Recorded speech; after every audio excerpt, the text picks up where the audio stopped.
mais uma aula e hoje a gente vai falar sobre tabela periódica. Trouxe 5 amigos aí que foram super importantes para a gente chegar no que hoje nós chamamos de tabela periódica. Sugiro que você acompanhe essa aula com uma tabela periódica na sua mão, ou se você não tem uma tabela periódica na sua casa, que você acompanhe aí numa outra aba do seu computador. Eu vou deixar um link aqui na descrição de uma tabela periódica interativa super bacana, super interessante e que vai te ajudar demais. Inclusive, lá no nosso Instagram e no nosso Facebook já tem um resumo sobre tabela periódica, sobre propriedades periódicas, e eu aconselho que você acompanhe essa aula juntamente com o resumo que eu disponibilizei para vocês. Bom, antes de tudo, eu vou apresentar os meus amigos, os meus convidados de honra para a aula de hoje. Johan aí foi o primeiro cara que propôs uma tabela periódica. Ele propôs a primeira tabela periódica em 1829. Lá naquela época, poucos elementos eram conhecidos e as características, isso é óbvio, não eram tão conhecidas também, até porque eles não tinham equipamentos, ferramentas o suficiente para determinar as características dos elementos químicos.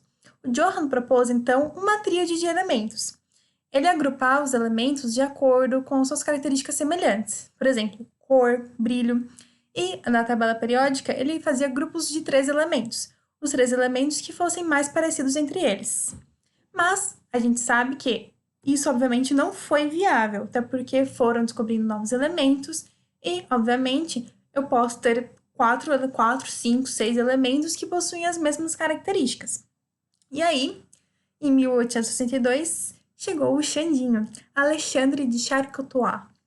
Ele distribuiu os elementos em um cilindro, no formato de um parafuso telúrico. Por que no parafuso? Bom, o Xandinho, ele estudava mineralogia. Ele estudava a composição das rochas, dos minerais. E para ele, seria muito mais fácil colocar os elementos no cilindro que ele pudesse ficar olhando enquanto ele trabalhasse e analisasse as rochas dele. Ele não seguiu nenhum padrão, ele não seguiu agrupar os elementos de acordo com as características semelhantes entre eles. Ele simplesmente distribuiu um parafuso porque para ele era mais viável no trabalho dele. Estava ajudando ele de uma forma mais viável, de uma forma mais eficaz. Mas, obviamente, não teve tanto sucesso aí pra gente, né? Novos elementos foram descobertos e a necessidade de agrupá-los de acordo com as suas características. Surge aí o Newlands, em 1865. E esse cara aí, ele era músico e químico. Aí ele pensou, notas musicais com 61 elementos, como que eu posso fazer? Ele organizou os elementos, mas olha só o que ele fez, ele foi o primeiro cara a pensar nisso. Ele organizou esses elementos em ordem crescente de massa atômica.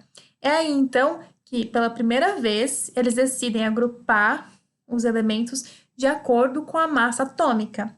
Massa atômica, na tabela periódica, surge com ele, em 1865. Não é necessário que vocês tenham isso de cor, né? É só para trazer contextos históricos aí para vocês. Ele organizou esses elementos de ordem crescente, de acordo com a massa atômica, mas também ele montou a tabela de acordo com as notas musicais.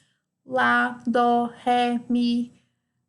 Se vocês procurarem aí no Google, vocês vão ver que ele realmente colocava os elementos em ordem crescente, juntamente com as notas musicais, as notas mais...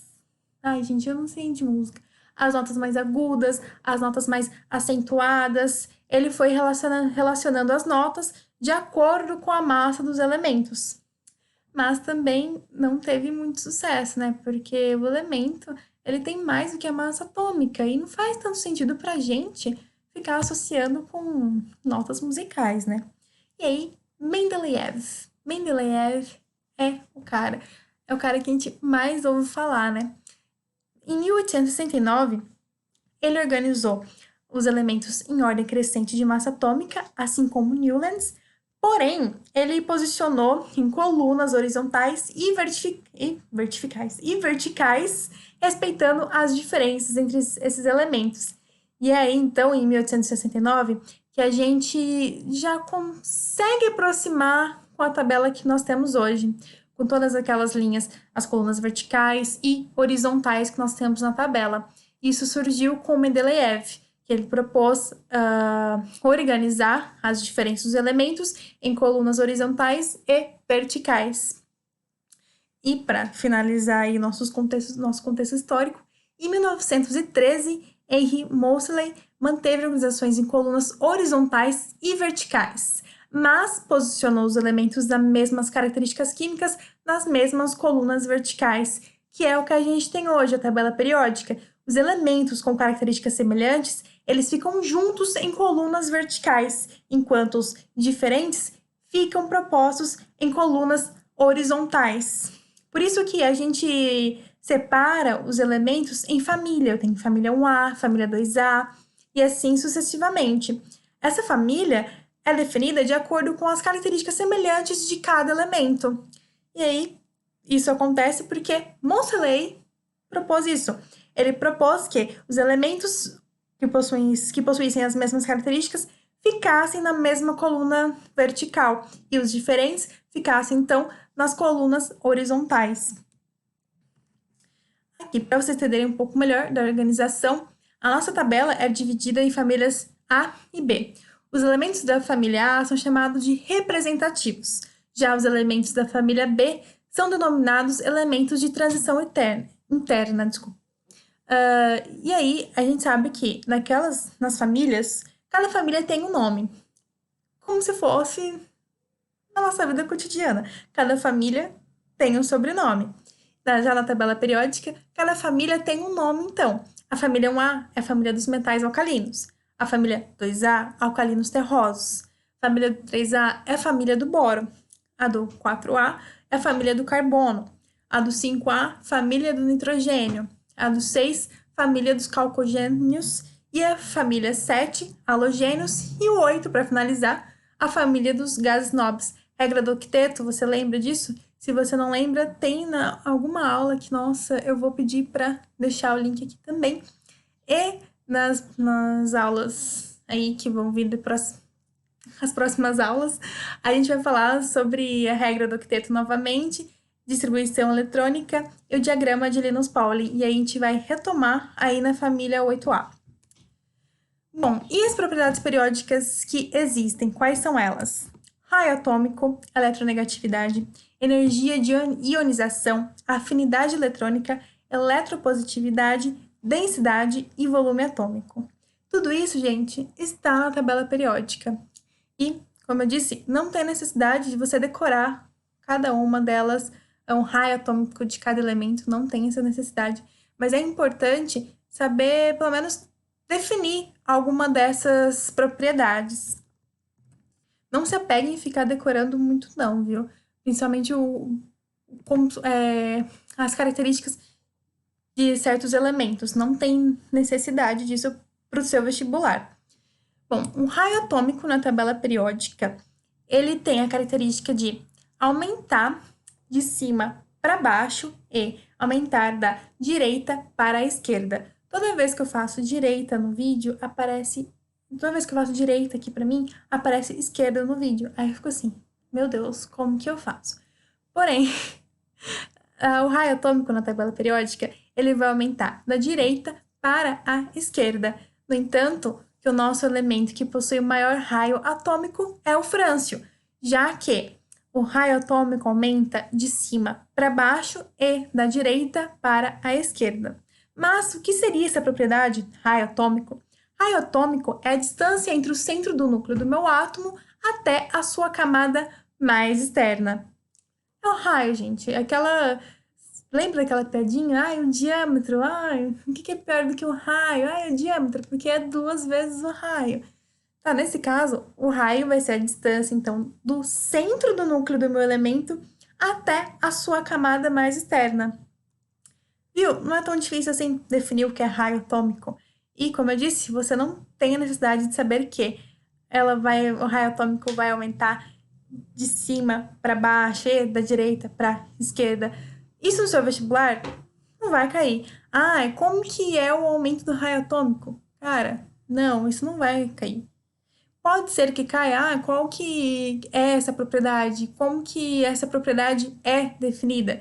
Tá, raio atômico é definido pelo quê? Raio atômico nada mais é do que a distância entre o centro do núcleo do átomo até a sua camada mais externa. O que você pode associar aí é que o elemento que possui maior raio atômico é o frâncio, justamente por ter esse crescimento, né, de cima para baixo e da direita para a esquerda. Energia de ionização. A energia de ionização é o oposto do raio atômico. Enquanto o raio atômico aumenta de cima para baixo e da direita para a esquerda, a energia de ionização aumenta de baixo para cima e da esquerda para a direita. E o que é então energia de ionização? É a energia necessária para que um elétron seja removido de um átomo na sua fase gasosa. Você deve estar assim, ai meu Deus, como que eu vou associar isso no meu vestibular? Cara, relaxa. Assim, na hora que você sentar, for estudar e definir cada uma dessas propriedades, vocês vão ver que elas estão super relacionadas. E sim, tem uma justificativa dessa diferença aí do raio atômico e da energia de ionização. Porque um aumenta de cima para baixo e um vai aumentar de baixo para cima. Tem uma relação, e eu tenho certeza que isso vai ficar claro quando vocês sentarem e for escrever aí com a palavra de vocês a definição de cada propriedade. Afinidade eletrônica. O que é afinidade eletrônica? Energia de ionização e afinidade eletrônica, eles seguem o mesmo caminho. Eles aumentam de baixo para cima e da esquerda para a direita. O que é, então, afinidade eletrônica? Enquanto a energia de ionização é a energia necessária para remover um elétron de um átomo em fase gasosa, a afinidade eletrônica é a energia liberada por um átomo em estado gasoso e fundamental quando ele ganha um elétron. A energia de ionização é a energia necessária para que esse elétron seja removido, para que um elétron do átomo em fase gasosa seja removido, certo? Já a afinidade eletrônica é a energia liberada por um átomo quando esse átomo ganha um elétron. Energia de ionização é a energia necessária para eu remover esse elétron, enquanto a afinidade é a energia liberada quando um átomo ganha um elétron. E eletropositividade? Esse agora já é bem parecido com o raio atômico, né? O raio atômico aumenta de cima para baixo e da direita para a esquerda. A eletropositividade é a mesma coisa, aumenta de cima para baixo e da direita para a esquerda. E a eletropositividade corresponde ao caráter metálico, propriedade a qual relaciona a tendência de um átomo em perder elétrons. Olha bem, corresponde ao caráter metálico. A gente viu que a família 1A e 2A são as famílias dos metais. Metais alcalinos e alcalinos terrosos. Que é essas duas primeiras aí que nós temos, da esquerda para a direita. Essas duas famílias, a 1A e 2A, família dos metais, é obviamente que a eletropositividade desses elementos vai ser maior quando comparado à família 8A. Então, já que a eletropositividade está associada ao caráter metálico, tá claro para a gente que vai aumentar então da direita para a esquerda e de cima para baixo. Falei para vocês, né, que quando vocês tentassem para fazer a definição com a palavra de vocês, tudo isso ia ficar bem mais claro, bem mais simples, né? Vocês viram que como a eletropositividade está super envolvida aí com a organização dos grupos da tabela periódica e com o raio atômico, né?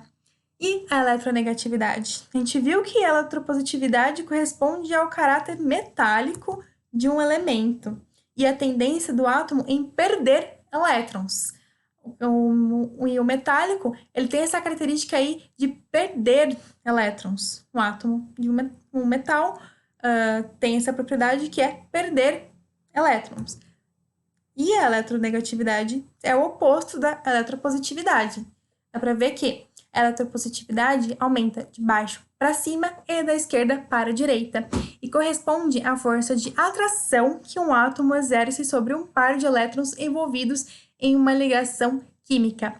A gente viu que na eletropositividade é essa tendência em perder elétrons E a eletronegatividade seria a força exercida sobre um par de elétrons envolvidos em uma ligação química. É a força que ele exerce, então, para retirar esse par de elétrons envolvidos na reação. E o volume atômico? Bom, a gente sabe que o volume é ocupado por um mol de átomo de um determinado elemento. O volume é uma grandeza que a gente analisa a quantidade, né? A quantidade ocupada por determinada coisa, por determinado objeto. No caso aí, é o volume ocupado por um mol de átomo de determinado elemento. E aí, essa propriedade ficou um pouco mais confusa, né? De a gente associar como que é o crescimento delas na tabela periódica. Não vale ficar batendo a tecla nisso, tentar decorar o porquê disso. O volume aumenta de cima para baixo, e aí até certo ponto é da direita para a esquerda, depois no outro da esquerda para a direita. Não tem necessidade. É só mesmo definir o que é o volume atômico. E o volume atômico nada mais é do que o volume ocupado por um mol de átomo de um determinado elemento. Mas e a densidade? A densidade é fácil, é massa sobre volume. Será que é só isso mesmo? Se perguntar assim, define na sua prova aberta de segunda fase, define o que é densidade e você vai colocar D é igual a M sobre V? Você vai fazer isso? Não, né, gente? Vocês não vão fazer isso. Densidade nada mais é do que a relação entre a massa de uma substância e o volume ocupado por essa massa. A variação no estado sólido é uma propriedade periódica. Entendeu? Densidade é a relação entre a massa de uma substância e o volume ocupado por essa massa. Quando esse elemento está no seu estado sólido, essa variação entre a relação de massa e volume é uma propriedade periódica.